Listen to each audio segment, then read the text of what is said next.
Detik-detik emak-emak di Talang Kelapa Palembang dibegal di siang bolong. Langsung layangkan sajam.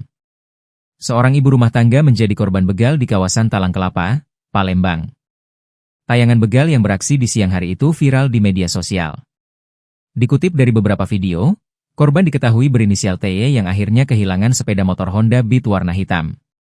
Informasi yang dihimpun menyebutkan korban dihadang oleh pelaku saat melintas di lokasi tersebut, yang memang dikenal rawan aksi kejahatan jalanan.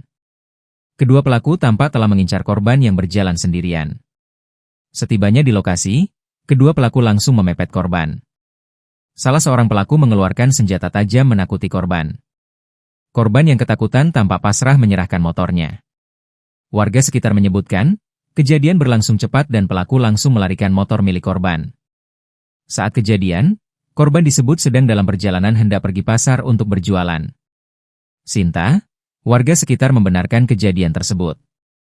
Ia menjelaskan aksi begal ini berlangsung persis di depan rumahnya. Kejadian tersebut tepatnya di Jalan R dan Jikasaari, Talang Kelapa di jalur tembusan menuju Jalan Soekarno-Hatta, Palembang.